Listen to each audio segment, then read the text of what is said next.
Howdy folks, welcome back to my YouTube channel. I am your host, the Mighty Bjorn, and today for you I have the 29th episode of Community Steel. And let's just dive on into it today. The first vehicle I showed was from German Train, and that is the Rubber Duck. Hopefully y'all enjoyed that little short intro there for the kicking off today's 20th episode of Community Steel. And what I am featuring right now is the K20 Akatosh from List, and this is his 118.6 ton tank armed with a 105 millimeter gun with 309 millimeters of penetration. Pretty good penetration if you ask me. It is a late war vehicle and it is a bit of a thick boy, especially on the front. The armor is actually really thick. It is also really sloped, making the armor extremely effective. The mobility is also rather good too, for the fact that it is such a heavy tank. Kind of gives me the impression that this one was probably edited a little bit, but either ways it is still a really cool design. I like all the different features and adding tracks and etc. to the hull and the turret, and even how he did the exhaust as he made it a front mounted engine with the driver in the front center of the engine engine compartment. So I guess you could say it's more of a mid-engine tank really. And the gun barrel is just ridiculous. It is ridiculously long, especially for a rear-mounted turret vehicle. Alright, the next one we have here is the Strv M21 from Bolina, and it weighs in at 9.16 tons, and it has a 34 millimeter cannon with, sorry, not a 34 millimeter cannon, a 30 millimeter cannon with 34.6 millimeters of penetration. It is kind of on the lighter side when it comes to armor, although for World War I, it's in general terms good enough. You're going to survive getting shot at while driving this around. That being said, it is also really slow, but I do like the design. It looks just like the Strv M21. This would be the tier 1 tank from World of Tanks if you've ever played the Swedish tank line in World of Tanks. There wasn't too many of these produced. I think there was only about 100 of them, which I guess you could say that was quite a few for the time, especially for Sweden. And actually this design originally is actually a German design. It's just Sweden kind of moved it along, did additional development on it, and actually put it into production. Germany would not actually end up using the design itself because of the end of the war and the armistice treaty and all that kind of horse shit. But it does actually do pretty good. It crosses trenches okay. I have gotten it stuck while crossing a trench, but I actually have successfully crossed trenches without using the bridges. That being said, it actually does do a fairly decent job of even crossing the bridges. So it's not a completely horrible vehicle. It is slow, as you can see here, but I mean, yeah, World War I, you really don't expect much out of World War I vehicles for speed, or at least I don't, or in other general performance areas, especially compared to some of the late war vehicles. The next vehicle we have here is the LMT Crab, or Crab, and this is from Substep. And yes, the vehicle actually looks like a crab, and actually for once the name actually really wasn't all that bad either. So tip my hat off to Substep. He has finally listened to me on the naming of his vehicles. So this is his crab, and it actually legit looks like a crab. I'll give you a good look at that here shortly. And this thing weighs in at 69.28 tons. It is armed with a 105 millimeter main gun, and it is actually quite effective. It has good armor and is even a dozer tank. That's probably my favorite part, the fact that he even took time to make it a dozer tank. And it's actually got pretty decent armor and top speed. It's effective. As you can see there, I just kind of ate a shot from a KV1 like a boss. Let's just cruise around here. We're going to back up while it reloads. Reload's not too bad for a 105 millimeter main gun.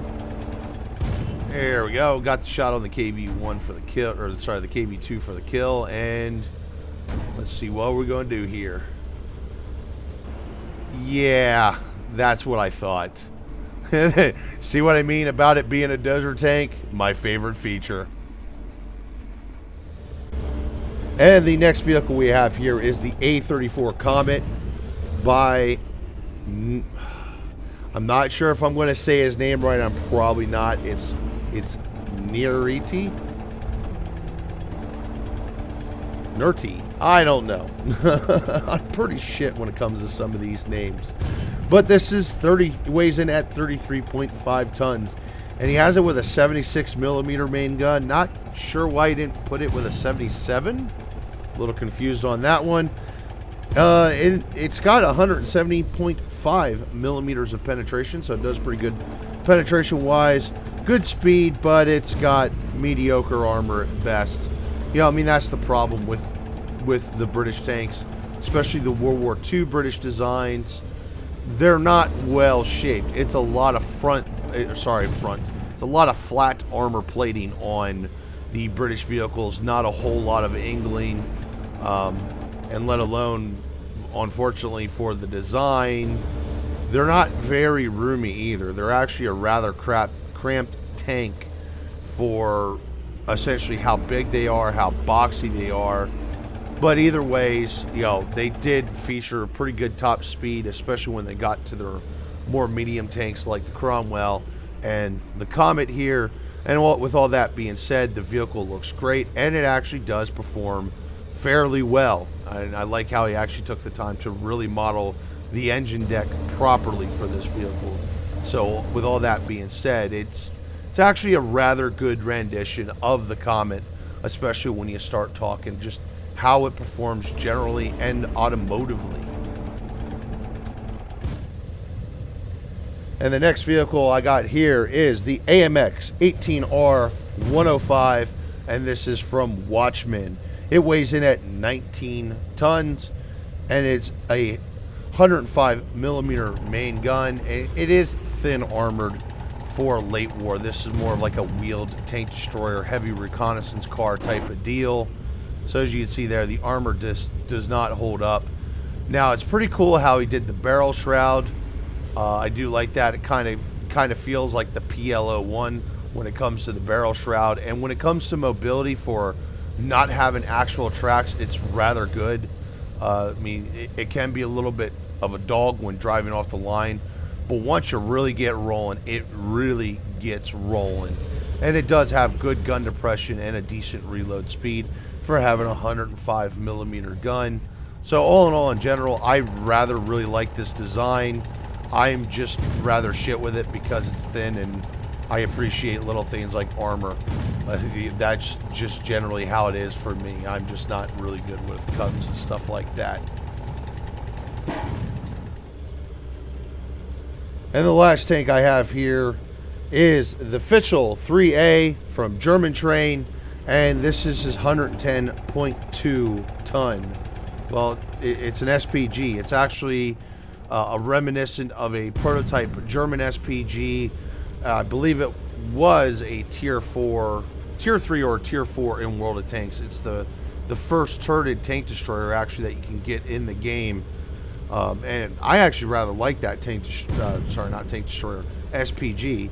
I actually rather liked it, believe it or not. But from what I could tell looking at the German tech tree now in World of Tanks, it is actually not part of that tech tree anymore.